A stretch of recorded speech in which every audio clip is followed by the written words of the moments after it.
growth, development and maturation. வளர்ச்சி, முன்னேற்றம், முதிர்ச்சி. ஒவ்வொன்றா பார்க்கலாம் வாங்க. முதல்ல growth, வளர்ச்சி. ஒரு விதை விதைக்கிறோம், அதுலேருந்து செடி மெதுவாக வருது, இலை உருவாகுது, கிளைகள் உருவாகுது, அதில் பூ வருது, பூலேருந்து காய் வருது, அப்புறம் பழம் வருது. நம்ம கண்ணு முன்னாடியே பார்க்குற மாதிரியே அது வளர்ச்சி அடையுதுல்ல, அதுதான் growth. அதே நேரம் வேர்களும் வளர்ந்துக்கிட்டே வரும், அது நம்ம கண்ணுக்கு தெரியாது, அதுவும் growth தான். இதே தான் மனிதர்களுக்கும் பொருந்தும். ஒரு குழந்தை பிறக்குது சின்னதாக, அதுக்கப்புறம் கை நீளமாகுது, கால்கள் வளருது, உடம்பு பெருசாகுது, ஹைட் அதிகமாகுது, வெயிட் அதிகமாகுது. இதெல்லாம் நம்ம கண்ணால் பார்க்கக்கூடிய வளர்ச்சிகள். அதே நேரம் உள்ளார போன் ஸ்ட்ராங் ஆகுது, மூளை வளருது, லங்ஸ் வளருது, ஹார்ட், இது மாதிரியான இன்டர்னல் ஆர்கன்ஸ் அதுவும் எல்லாமே க்ரோ ஆகிட்டே இருக்கும். அப்போது இந்த இன்டர்னல் ப்ளஸ் எக்ஸ்டர்னல் இது ரெண்டும் சேர்ந்தது தான் growth அப்படின்றது. அப்போது இதோட டெஃபினேஷன் என்ன? It refers to physical changes, உடல் ரீதியான மாற்றங்கள் நிகழ்றதில் அதை தான் க்ரோத்துன்னு சொல்லுவோம். உதாரணத்துக்கு நம்ம பார்த்த மாதிரி சைஸாக இருக்கட்டும், ஹைட்டு, வெயிட்டு, பாடி ப்ரப்போர்ஷன், தலைக்கும் உடம்புக்கும் உள்ள வித்தியாசம், கால்களுக்கும் உடம்புக்கும் உள்ள வித்தியாசம், இதுதான் வந்து பாடி ப்ரப்போர்ஷன்றது. இது வந்து குவான்டிடேட்டிவ்,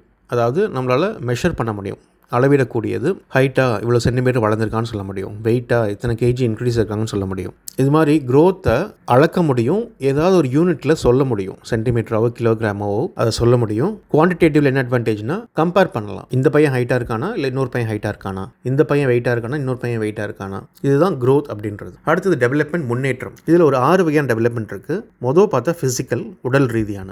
இப்போ தானே பார்த்தோம் அப்படின்னா ஃபிசிக்கல் க்ரோத்தும் ஒரு வகையான டெவலப்மெண்ட் தான், அது டெவலப்மெண்ட் கீழே தான் வரும். அடுத்தது காக்னிட்டிவ், அறிவாற்றல். அவங்க சிந்திக்கிற திறனாக இருக்கட்டும், ஒரு ப்ராப்ளத்தை சால்வ் பண்ணுற மெத்தடாக இருக்கட்டும், இது எல்லாமே கொஞ்சம் கொஞ்சமாக டெவலப் ஆகிட்டே வரும், அதுதான் காக்னிட்டிவ் டெவலப்மெண்ட் அப்படின்றது. அடுத்தது எமோஷனல். பிறந்த குழந்தைகள் அழுதுகிட்டே இருப்பாங்க, போக போக எதுக்கு அழணும், எதுக்கு அழக்கூடாது, எப்போ அழணும், எப்போ அழக்கூடாது அப்படின்ற அந்த எமோஷனல் கண்ட்ரோல் வந்து டெவலப் ஆகிட்டே வரும், அதுதான் எமோஷனல் டெவலப்மெண்ட்ன்றது. அடுத்து சோஷியல் டெவலப்மெண்ட். இது முழுக்க முழுக்க சமூகத்தில் இருக்க மற்றவங்களோடு எப்படி பழகிறது. சின்ன குழந்தைங்க ஒன்று எல்லாருக்கிட்டையும் ஃப்ரீயாக போயிடுவாங்க, இல்லை யார்கிட்டையுமே போக மாட்டாங்க. ஆனால் அவங்க வளர வளர யார்கிட்ட போகணும், யார்கிட்ட பேசணும், யார்கிட்ட பழகணும், யார்கிட்ட பழகக்கூடாது, இந்த எல்லாமே டெவலப் ஆகிட்டே வரும், அதுதான் சோஷியல் டெவலப்மெண்ட் அப்படின்றது. அடுத்தது மாரல் டெவலப்மெண்ட். இது எது சரி எது தவறு, இதுவும் டெவலப் ஆகிட்டே வரும் அவங்களுக்கு ஒவ்வொரு ஸ்டேஜ்லையும். கடைசியாக லாங்குவேஜ், மொழி.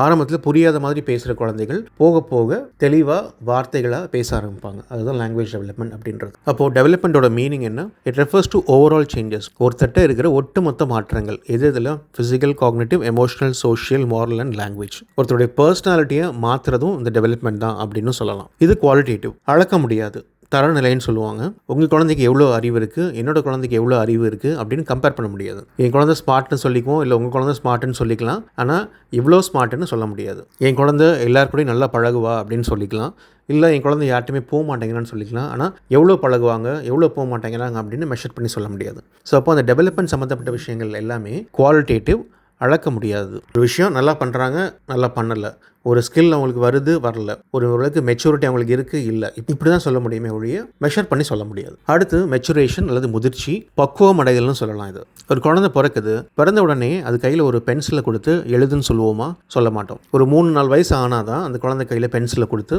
ஏதாவது எழுத சொல்லுவோம், இல்லை வரைய சொல்லுவோம். அது வரைக்கும் நம்ம வெயிட் பண்ணுவோம். ஏன் இது நடக்குது? அந்த 4 வயசில் தான் அந்த குழந்தைக்கு பென்சில் பிடிக்கிற அளவுக்கு விரல்கள் பக்குவம் அடையும் அல்லது முதிர்ச்சி அடையும். ஒரு பேப்பரில் எழுதுறதுக்கோ வரைகிறதுக்கோ தேவையான கோஆர்டினேஷன் அப்போ தான் கிடைக்கும். எப்போ ஒரு விஷயத்தை பண்ண ரெடி ஆகுறோமோ அதுக்கு பேர் தான் மெச்சுரேஷன், அதை தான் மெச்சுரேஷன் சொல்லுவோம். இப்போ இதே 4 வயசு பையனுக்கு கையில் கிரிக்கெட் பேட்டையும் பாலையும் கொடுத்து கிரவுண்டில் போய் மேட்ச் விளாடுன்னு சொல்லுவோமா? சொல்ல மாட்டோம். அதுக்கு 10 வயசு வரைக்கும் வெயிட் பண்ணுவோம். ஏன்னா பால் வந்தால் பிடிக்கணும், பேட்டை தூக்கி பாலை அடிக்க தெரியணும், ஃபீல்டிங் பண்ண தெரியணும், ஓடுறதுக்கு ஸ்டெமினா வேணும். அப்போது 9-10 வயசு வரைக்கும் நம்ம வெயிட் பண்ணுவோம். ஏன்? கிரிக்கெட் விளையாடுறதுக்கான மெச்சுரேஷன் அப்போ தான் நடக்குது. அதே மாதிரி திருமணத்துக்கான மெச்சுரேஷன் அந்த காலத்துலலாம் 12-13 வயசுலேயே கல்யாணம் பண்ணி வச்சுருவாங்க. ஏன்னா ஆணும் பெண்ணும் வந்து 10-13 வயசுலேயே ஏஜ் அட்டன் பண்ணிடுவாங்க. ஒரு குழந்தை பெறுவதற்கான ஃபிசிக்கல் மெச்சூரிட்டி அவங்களுக்கு வந்துடும், உடல் அளவில் மெச்சூரிட்டி வந்துடும். அதனால தான் அந்த காலத்தில் 12-13 வயசுலேயே கல்யாணம் பண்ணி வச்சுருவாங்க. ஆனால் காலப்போக்கில் ஃபிசிக்கல் மெச்சூரிட்டி மட்டும் பார்த்தாது, மென்டல் மெச்சூரிட்டியும் வேணும் அப்படின்னு சொல்லிட்டு தான் திருமண வயதை ஆண்களுக்கு 21ஆகவும் பெண்களுக்கு 18 வயதாகவும் மாற்றினாங்க. அதுதான் மெச்சுரேஷன் அப்படின்றது. ஒரு விஷயத்தை பண்ணுறதுக்கு நம்ம ரெடி ஆகிட்டோமா இல்லையா, அதுதான் மெச்சுரேஷன். அப்போது இதோட மீனிங் என்ன? நேச்சுரல், இது இயற்கையாக நடக்கிற விஷயம். பயாலஜிக்கல், உடல் சம்மந்தப்பட்டது. Predetermine unfolding of inherited potential. இந்த மெச்சுரேஷன் மூலமாக நம்ம பண்ணுற விஷயங்கள் எல்லாமே நம்ம உடலில், ஜீனில் ஆல்ரெடி இருக்குது. இதை வந்து நம்ம ஒரு ட்ரைனிங் கொடுத்தோ ப்ராக்டிஸ் கொடுத்தோ செய்ய வைக்கணும்னு அவசியமே இல்லை. உதாரணத்துக்கு ஒரு 3-4 மாதத்தில் குழந்தையோட தலை நின்றது, அது உட்காருது, இதை யாருமே அதுக்கு சொல்லித்தரலை. உடல் ரீதியாகவே அந்த மெச்சுரேஷன் நடந்து தலை ஸ்ட்ரைட் ஆகி அது உட்காருது. இதுக்கு யாரும் ப்ராக்டிஸோ ட்ரைனிங்கோ கொடுக்கல. அதே மாதிரி 10 மாதம் இல்லை 1 வயசு ஆனோன்னா நடக்க பழக ஆரம்பிக்குது. இதுக்கும் யாரும் ப்ராக்டிஸ்லாம் கொடுக்கல, அதுவே தான் பண்ணுது. குப்புற உழுவுறது, நடக்கிறது. அதே மாதிரி 1 மாதத்துக்கு அப்புறம் பாட்டி ட்ரைனிங் கொடுக்குறது, பாத்ரூம் போக சொல்லித்தரது. அது வரைக்கும் அவங்களால கண்ட்ரோல் பண்ணுறதுக்கு தேவையான அந்த பவுல் மூமெண்ட்ஸ் வந்து அவங்களுக்கு பழக்கப்பட்டிருக்காது. இந்த ஏஜில் தான் அவங்களுக்கு அது கண்ட்ரோல் பண்ணுறதுக்கு தேவையான மெச்சுரேஷன் அப்போ தான் வரும். இது மாதிரி நம்மளுடைய உடலே ஒவ்வொரு ஸ்டேஜ்லேயும் நம்மளை ஒவ்வொரு விஷயத்துக்கு தயார்படுத்தி அந்த விஷயத்தை பண்ண வைக்கும். அதுக்கு பேர் தான் மெச்சுரேஷன் அப்படின்றது. இந்த 3 டாப்பிக்லையும் விதவிதமான கேள்விகள் கேட்கலாம். குறிப்பாக இதோட டிஃப்ரென்சஸ் பற்றியும் கேள்விகள் நிறையா வரும். அதனால் சுருக்கமாக இதோட டிஃப்ரென்சஸ் பார்த்துடலாம். முதல்ல மீனிங். க்ரோத் ஆல்ரெடி பார்த்தோம். Physical size of the body increase ஆகணும். டெவலப் பண்ணுறது ஃபிசிக்கலும் உண்டு, mental, emotional, social, language, moral இதெல்லாம் சேர்ந்தது தான் டெவலப்மெண்ட். மெச்சுரேஷன் வந்து natural unfolding of abilities due to heredity. நம்மளுடைய மரபணுக்கள் மூலமாக அதுவாக இயற்கையாக அந்தந்த ஒரு எபிலிட்டிஸ் வந்து மெச்சூர் ஆகிட்டே வரும். உதாரணம், க்ரோத்துக்கு ஹைட் அண்ட் வெயிட்டு, டெவலப்மெண்ட்டுக்கு பேசுகிறது, யோசிக்கிறது, மற்றவங்களோட பழகிறது. மெச்சுரேஷன்றது ஒரு குழந்தை நடக்க தயாராகிறது, இல்லை பேச தயாராகிறது, இதெல்லாம். ஸோ இதில் நேச்சர் என்னென்னு பார்த்தோம்னா, க்ரோத் குவான்டிடேட்டிவ், மெஷர் பண்ண முடியும். டெவலப்மெண்ட் வந்து குவான்டிடேட்டிவ் ப்ளஸ் குவாலிட்டேட்டிவ். ஏன்னா இதில் ஃபிசிக்கலும் இது கீழே வரதில்லை. அதனால் ஃபிசிக்கல் மட்டும் குவான்டிடேட்டிவ், மீதி எல்லாம் குவாலிட்டேட்டிவ். அதெல்லாம் அப்சர்வ் மட்டும் தான் பண்ண முடியும், மெஷர் பண்ண முடியாது. மெச்சுரேஷன் முழுக்க குவாலிட்டேட்டிவ். அந்த எபிலிட்டி வருதா இல்லையா அப்படின்றத பொறுத்து தான் இருக்குது. ஃபோக்கஸ் க்ரோத்துக்கு வந்து மெயினாக ஃபிசிக்கல் சேஞ்சஸ், டெவலப்மெண்ட்டுக்கு வந்து ஓவரால் பர்சனாலிட்டியே மாறுறது. மெச்சுரேஷன்றது பயாலஜிக்கல் ரெடினஸ், உயிரியல் ரீதியாக நம்மளுடைய உடல் ஒரு விஷயத்துக்கு ரெடி ஆகுறது. எதெல்லாம் மெஷர் பண்ண முடியும் அப்படின்னா, க்ரோத்தில் ஹைட்டு, வெயிட்டு, சைஸு இதுதான் மெஷர் பண்ணுவாங்க. டெவலப்மெண்ட்டில் ஸ்கில்ஸ், பிஹேவியர், இன்டெலிஜென்ஸ், எமோஷன்ஸ் இதெல்லாம் இது மெஷர் பண்ண முடியும்னா அப்சர்வ் பண்ணலாம் இதெல்லாம். அடுத்து மெச்சுரேஷன்றது readiness to perform certain functions. ஒரு விஷயத்தை பண்ணுறதுக்கு அவங்க ரெடி ஆகிட்டாங்களா இல்லையா அப்படின்றத சொல்லலாம். அடுத்தது என்ன மாதிரியான சேஞ்ச். க்ரோத்ன்றது எக்ஸ்டர்னல் சேஞ்ச், வெளியே கண்கூட தெரியும். இன்டர்னல் ஆர்கன்ஸும் இதுக்குள்ளே வரும். அடுத்து டெவலப் பண்ணுறது இன்டர்னலாக இருக்கலாம், எக்ஸ்டர்னலாகவும் இருக்கலாம். உதாரணத்துக்கு அவங்க யோசிக்கிற திறன், அது இன்டர்னல். இதே மற்றவங்களோட பழகிற விதம், அது எக்ஸ்டர்னல். மெச்சுரேஷன் முழுக்க இன்டர்னல் சேஞ்ச் தான். அடுத்து லேர்னிங்க்கும் இதுக்கும் என்ன சம்மந்தம். க்ரோத்துக்கும் லேர்னிங்கும் சம்மந்தம் கிடையாது, அது பாட்டுக்கு ஆட்டோமேட்டிக்காக நடந்துக்கிட்டே இருக்கும். ஆனால் டெவலப்மெண்ட்றது லேர்னிங்கும் தேவைப்படும், மெச்சுரேஷனும் தேவைப்படும். இப்போது ஒரு மொழியை கற்றுக்கணுன்னா அதுக்கு அந்த மொழியை கற்றுக்கணும் அவங்க.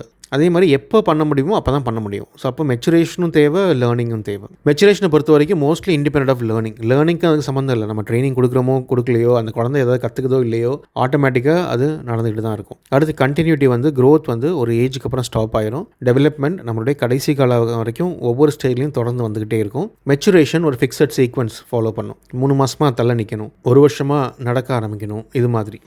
அடுத்தது முக்கியமான ப்ராசஸ் வந்து க்ரோத்தை பொறுத்த வரைக்கும் செல்லுலார் க்ரோத். செல்ஸ் வந்து மல்டிப்ளை ஆகும், பயாலஜிக்கல் க்ரோத்துன்னு சொல்லலாம். டெவலப்மெண்ட்டை பொறுத்த வரைக்கும் லேர்னிங்கும் உண்டு, க்ரோத்தும் உண்டு. நம்ம கற்றுக்கிட்டு பண்ணுற விஷயங்களும் உண்டு, அதுவாக க்ரோ ஆகிறதும் உண்டு. மெச்சுரேஷன் வந்து நேச்சுரல் பயாலஜிக்கல் ப்ராசஸ் ஆல்ரெடி பார்த்தோம். டைரெக்ஷன். க்ரோத் வந்து ஒரு வழி தான். இப்போ ஹைட் ஆகிட்டோம்னா அதுக்கப்புறம் அந்த ஹைட்டை குறைக்க முடியாது. கைகள் நீளமாக வளர்ந்துருச்சுன்னா அதுக்கப்புறம் பின்னாடி போக முடியாது. ஸோ இது யூனி டைரெக்ஷனல். டெவலப்மெண்ட் வந்து வேரியஸ் டைரெக்ஷனில் இருக்கும். மேலேயும் போகும், கீழே வரும். உதாரணத்துக்கு சோஷியல் ஸ்கில்ஸ். மற்றவங்களோட நல்லா பேசிகிட்டு இருப்போம், திடீர்னு அதை பேசுகிறத ஸ்டாப் பண்ணிடுவோம், திருப்பி கொஞ்சம் பேர்ட்ட பேச ஆரம்பிப்போம். ஸோ அது மாதிரி ஒவ்வொரு டெவலப்மெண்ட் பெர்ஸ்பெக்டிவுமே வந்து எல்லா டைரெக்ஷனும் இருக்கும். மேலேயும் போகலாம், கீழேயும் போகலாம், அப்படியே ஃப்ளாட்டாகவும் இருக்கலாம்.